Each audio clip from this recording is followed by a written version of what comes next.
Salut à tous, on se retrouve aujourd'hui pour une vidéo de déballage. Aujourd'hui, on va déballer, comme vous avez vu dans le titre, le Elephone U Pro. Donc voilà, il y a eu Seb qui a fait le Elephone U. Voilà, quand on avait vu, bon, il avait un super design et tout. Là, on est sur un même modèle de design, il n'y a pas de souci. Seul le processeur change et la version de la ROM normalement aussi. Et on verra si il est mieux aussi en partie photo après dans le test que le téléphone U normal qu'a pu tester Seb. Donc allez, on va déballer de suite ce, ce téléphone qui a été envoyé donc par la boutique Gearbest, comme d'habitude. Hop. Donc normalement c'est la version, enfin, oui c'est marqué, hein, c'est la 6 128 avec le Qualcomm, le Snapdragon 660. Donc voilà, on est bien sur le téléphone U Pro. Donc on voit ici derrière Qualcomm Snapdragon 660 pour le processeur. C'est un 6 Go de RAM, 128 Go de stockage, une caméra frontale de 8 mégapixels et 2 x 13 à l'arrière. Les bandes réseau 2G, 3G, 4G, B1, B3, B7, B20, 38, 39, 40, 41, 5,99 pouces en Full HD, plus pour l'écran en 18 neuvième AMOLED. Ça, c'est la même chose. 3550 mAh de batterie. Android, je vais y arriver, Android 8. Voilà, il était qu'en 7 sur le U. USB type C, ça change pas. Et on est sur la couleur noire. Allez, on va le déballer et après on regardera les caractéristiques sur le site Gearbest directement. Donc voilà, là, logo T U Pro. Donc on le sort d'ici, je le pose là pour l'instant. On va regarder le contenu de la boîte hein, qui devrait être identique, je suppose. Donc on retrouve. C'est pas évident à sortir déjà. Hop, on va juste aider un petit peu comme ça. Donc ici on retrouve normalement une coque. Voilà, on a le petit trombone pour sortir le tiroir SIM. On a un film et non un verre trempé. Et on a une coque silicone que je vais laisser de côté pour pouvoir le mettre pour l'utiliser. Donc sur la partie gauche c'est ça, et sur la partie droite, bon ce sera le câble et le chargeur secteur. Donc le câble USB type C, bon identique au U. Le USB type C jack, parce qu'il n'y a pas monsieur jack sur le téléphone. Donc on aura l'adaptateur. Et donc là on sort de l'autre côté, je suppose, voilà. Et le chargeur secteur, voilà, c'est sur une charge rapide. Logo T téléphone. Donc on est sur du 5 volts, 2 ampères, en 9 volts 2 ampères, en 12 volts 1500 mAh. Donc on est sur la charge rapide. Sur ça, il n'y a pas de souci. Allez, je laisse ça de côté. Hop là. On va faire le point un petit peu. Allez, on va regarder un petit peu le ressenti de la prise en main. On va le sortir l'emballage. Déjà, rien que là, je sens au doigt le toucher de l'écran. Alors, le design. Ouais, bah, le design, c'est comme le U, hein, de toute façon, il n'y a pas de surprise. Et c'est vraiment agréable, on dirait, déjà à première vue, quand on le prend, on dirait un S8. Il est peut-être un poil plus large que le S8. La finesse, je pense que le S8 est plus fin aussi. Voilà. Sur l'arrière, bon, c'est identique au U, hein. Il disait que les finitions étaient mieux. Après, il faudrait vraiment les comparer les deux. On a le tiroir SIM en haut. Rien sur le côté gauche. USB type C. Sur le noir, on va avoir du mal à voir tout ça. USB type C, micro haut-parleur, power, volume plus moins. Et donc pas de jack et le tiroir SIM qui se trouve en haut. Comme sur les Samsung. Franchement, déjà, la prise en main, il est super beau, hein. Franchement, bon, Seb l'a eu en main, moi je l'avais pas en main. Vraiment, le design, il est magnifique. Allez, on va l'allumer, on va faire le premier démarrage. Et on va aller voir en même temps les caractéristiques sur le site. Donc, on se retrouve sur Gearbest. Il est actuellement en vente flash à 324 euros. Il était à 388, même à 400. Il était monté à 400 et quelques, je crois, en bleu. Donc là, il est en bleu. Bon, il y a le noir aussi disponible. Donc le U Pro 599, ça on l'a vu. La taille sur la boîte, 2 fois 13 mégapixels. Android 8, ça on l'a vu aussi. On n'apprend rien de plus. Le Qualcomm 660 à 2,2 GHz. Ça c'est bon, c'est du Gorilla Glass 5 en protection d'écran. Donc là on est plutôt tranquille. Donc 2160 par 1080 mégapixels pour pixels pardon, pour la résolution de l'écran.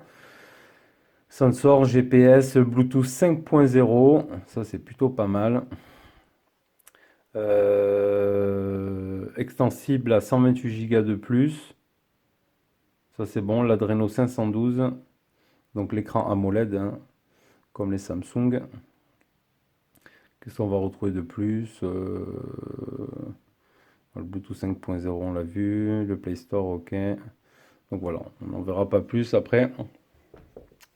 Sur le site Gearbest, on verra après à l'utilisation. Alors déjà, la partie Edge, donc il peut comparer avec les Samsung. Ouais, il est Edge, pas autant qu'un Samsung, c'est sûr, hein. Pas autant qu'un S8 ou un S7 Edge. Mais il est quand même Edge, il a quand même, ouais, il a quand même un bel effet. Il est vraiment, vraiment joli. Le toucher de l'écran est super agréable déjà. Allez, France et France, c'est parti. On va faire la configuration. Carte SIM, on ignore. Configure en tant que nouvel appareil. Oula, c'est flou. Voilà. On va se connecter à la box. Euh, ouais, il est agréable au toucher. Le tactile est agréable aussi.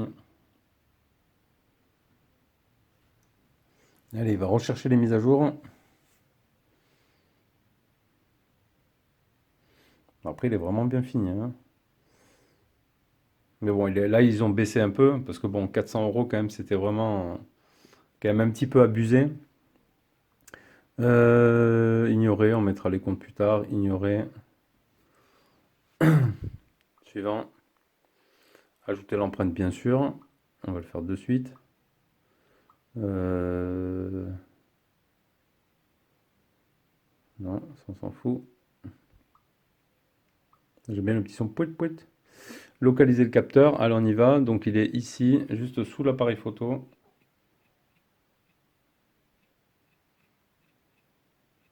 Ça a l'air de prendre assez rapidement. Ça, on enlève, on s'en fout.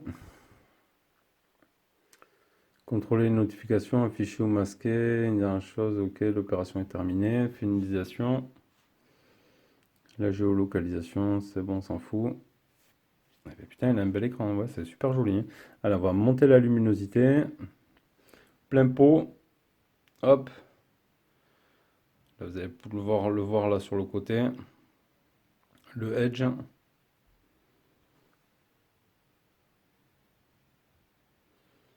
Il n'y a pas d'autres pages là pour l'instant, donc on ne pourra pas voir plus comme ça, la partie Edge. Mais bon, il a quand même vraiment un beau rendu. Qu'est-ce qu'on va regarder? Déjà, il y a l'air d'avoir une mise à jour directe. Donc téléphone U Pro, ok, c'est en Shintok. Voilà, on télécharge 384 MB du 7 février. Alors on voit qu'on a donc le tiroir d'application ici, le bouton retour, le bouton menu et le bouton home au milieu. J'ai vu qu'on pouvait modifier ça, la barre de navigation. On va aller voir le système à propos du téléphone. Donc on est bien en Android 8.0.0 sur le U Pro. Donc ça fait comme sur l'Essential Phone, hein. Tout est bien regroupé sur ici. Donc le réseau, tout est regroupé là. Ça c'est bien, franchement. Navigation barre, on peut la cacher. Donc on peut faire, voilà, ici le menu sur le côté. On slide vers le haut ici pour faire Home. Et ici ce sera ouais, le précédent ou le truc. Alors voyons comment ça peut marcher. Si on la cache pas, si on peut choisir le style, ça c'est plutôt pas mal. Si on veut laisser la barre de navigation, on peut choisir un style. Ça c'est plutôt sympa ce qu'ils ont fait, j'aime bien. C'est personnalisable, on peut mettre des couleurs.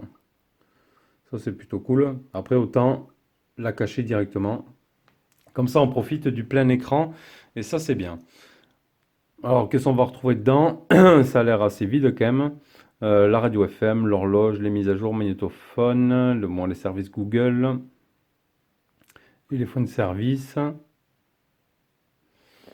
Ok, on peut s'enregistrer dedans, sur le compte. Donc là, il est en train de faire la mise à jour. Ok, donc franchement, première chose, j'ai vu un flash, je sais pas ce que j'ai vu un contour. Alors, il disait qu'il y avait un. Alors, ils l'ont mis où ça? Affichage, hein, niveau de luminosité, couleur de température. Ok, paramètres avancés, LED setting. Donc on a les LED de notification. Ok, on peut choisir les couleurs, ça c'est pas mal. Ça c'est quoi? LED brighting, light always bright when power charging, ouais, quand on charge le téléphone. Ça c'est plutôt cool. Les fonds d'écran, la veille, rotation. Ok. Ils avaient parlé qu'il y avait le truc comme sur les Samsung. Donc la barre de navigation, on l'a vu. Le son, stockage, système. Bon, on le verra peut-être plus tard. Avis sur le matériel. Advanced Setting. Flip to silence, volume, curved edge screen. Ah oui, il est là. Ok. Trouvé. Donc on a aussi la partie edge. On peut choisir la position. Ok. Ça c'est un peu comme sur Samsung, hein. Vraiment la même chose. Ça a été copié. Donc on peut rajouter après ici des widgets. On peut, allez, si je mets ça, hop, on peut mettre la batterie. Ok, le niveau de batterie. Ok, allez, on va regarder l'appareil photo. On va pas s'attarder pour le déballage. Donc ici, on change la caméra, le mode auto, on peut rajouter des filtres, ok. Bon, les filtres, ça on connaît. On retourne la caméra. Ça, c'est quoi? Prise de photo vidéo. Ok. Là, je suis en ArcSoft. Je sais pas ce que c'est ça. Ça a pris une photo? Non, je sais pas. On va étudier ça. Les paramètres. Ici. Alors, mode flash automatique. Taille de l'image. Après, c'est joli. L'interface photo, franchement, en transparence comme ça derrière, c'est plutôt pas mal. Donc 13 mégapixels, 8, 4 en 16 neuvième, QHD, non, QV, VGA, VGA, machin, mégapixels, ok. Donc 13 à fond, ok, ça c'est bon. Picture quality, height. Storage retardateur, face, balance des blancs, ok, machin. Allez, on va se faire une petite photo. Je sais pas, on peut pas mettre taille de l'image, il n'y a pas 4 tiers ou 16 neuvième ou quoi, non? Enfin, il y a 16 neuvième ici en 4 mégapixels, mais en 13, bon, je sais pas après comment ça fonctionne.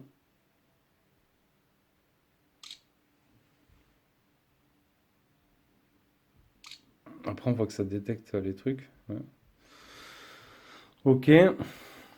Attends, on va essayer de revoir s'il y a d'autres trucs. Mode auto, HDR, portrait, flower, ouais, on a plein d'options ici.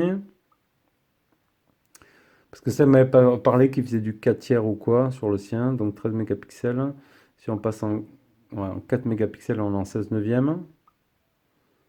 Ok, mais bon, 4 mégapixels, je vois pas l'intérêt. Bon, on va rester en 13. Autorisé. On va regarder un petit peu ce que ça a donné. La photo, donc là, elle se met en 4 tiers automatiquement, hein. Bon, là, c'est pas net, super net quand même. Ici, quand on zoome, ouais, ça manque un petit peu de netteté là pour l'instant. Donc je verrai avoir les réglages de l'appareil photo, voir ce qu'on peut faire là, si les modes 16 neuvième, 4 tiers, etc. On verra un petit peu ce que ça donne. Sinon, à première vue, franchement, il a l'air fluide, il est super beau. Voilà, il est pas aussi edge qu'un Samsung, mais franchement, ouais, ils ont fait un truc esthétique. Non, non, après la prise en main et tout, elle est bonne hein, pour l'instant. Allez, on va regarder le capteur d'empreinte. Donc je vais faire un premier déverrouillage.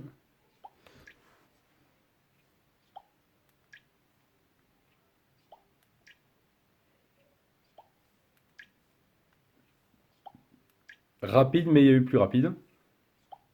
Mais ça fonctionne. Allez, On est tout bon pour ce U Pro. On va faire la mise à jour, on verra ce que ça donne. Bon, après là, c'est en chinois, donc on ne sait pas trop ce qu'il y a eu d'amélioré. On verra ça. Et ben, on fera le retour comme d'habitude, hein.